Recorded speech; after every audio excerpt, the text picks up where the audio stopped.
Fragments and run-on sentences. A fragment is an incomplete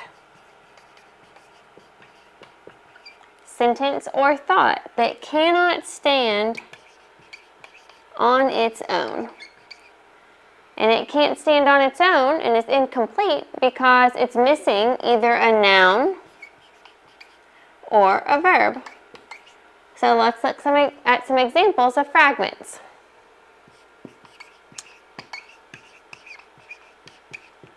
The beautiful blooming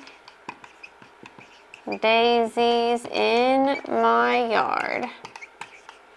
Now this is a lot of information. The beautiful blooming daisies in my yard. But you have your noun, some adjectives to describe it, an article adjective, and then you've got a prepositional phrase that tells you where they are. But you're missing something. You're missing the verb.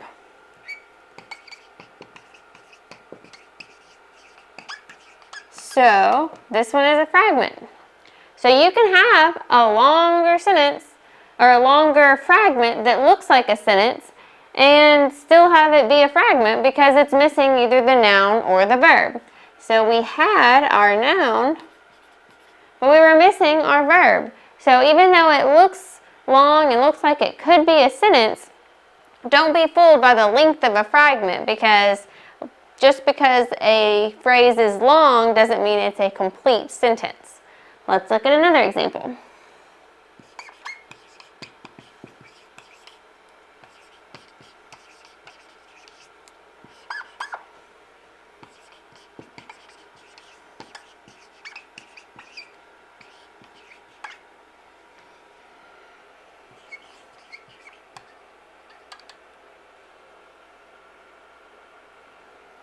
Waited all day at my house for you.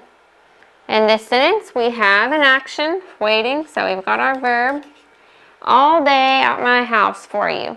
Well, you see some pronouns in there, but there's no noun. There's no subject of this sentence, so you're missing a subject noun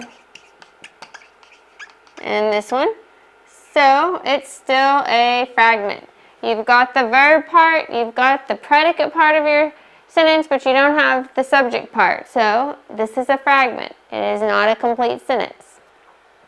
So when you're looking for fragments, look for either a missing verb or missing noun, because if you're missing one of those, then your fragment cannot stand on its own and will not be a complete sentence.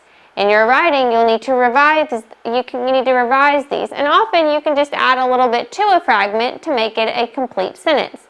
The beautiful blooming daisies in my yard look so nice this time of year. Smell wonderful. Are going to win the contest. You can finish the sentence in any way. Waited all day at my house for you.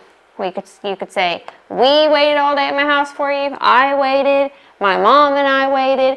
It's a little bit more limited what you could put at the beginning of this sentence because we've got my and you for pronouns down here, but you still have options and you could easily turn this fragment into a complete sentence.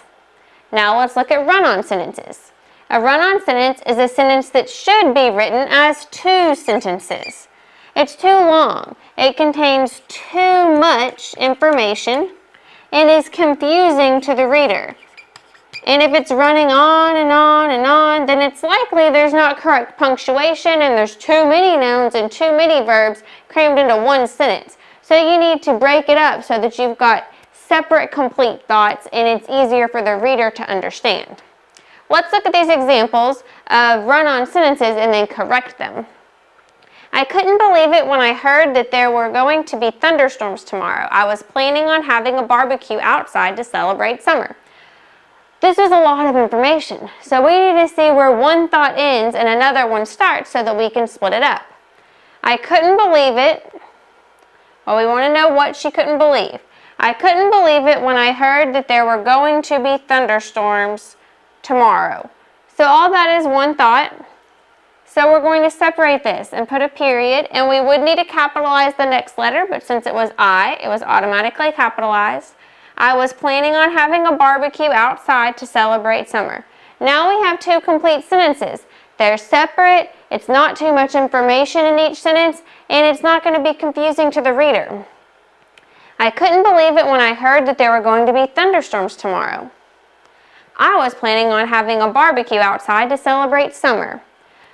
So now, it's not so confusing. It doesn't just run on and on and on. We didn't have so many subjects and so many verbs in one sentence. Now we've separated it out and made it easier for the reader to understand right away. Let's look at our next example. John and Mary had so much fun they went to the fair and rode rides and ate cotton candy. Now this one, we need to find where we need to split it up. We have another run-on sentence. We've got a lot of actions, but we need to see where we could split it up to keep the subject and verb of one sentence and the subject and verb of a second sentence and make it two complete sentences. We don't want to split it up incorrectly and leave a fragment somewhere. John and Mary. Let's look at what they did. John and Mary had so much fun, they. When we get to they, that's a new pronoun, that's a new subject, so we should stop there. John and Mary had so much fun. And then, if we're starting a new sentence, we need to capitalize our T in they. John and Mary had so much fun. They went to the fair and rode rides and ate cotton candy. So now, we have two complete thoughts. First, we're saying they had fun, and then we're saying how they had fun. And we didn't keep it a run-on sentence to where we had this pronoun in the middle of this sentence, making it sound a little confusing. We have John and Mary having fun, and then they went to the fair and rode rides and ate cotton candy. So we split it up into two sentences that are easier to understand. And you also would want to revise any run-on sentences in your writing. If you see a sentence that's going on and on for 3 or 4 lines, you probably need to find somewhere in there to break it up so that it isn't a run-on sentence. You can have sentences that are more complex if you're using semicolons, etc., but you don't want it to be so long that there are too many ideas in one sentence.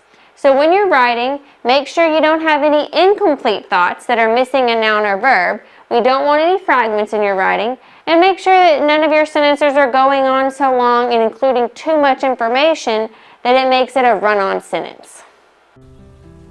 If you need a study guide, click the book at the bottom of the page. If you want more free test videos, subscribe to us on YouTube. If you just want to keep watching, click the next video.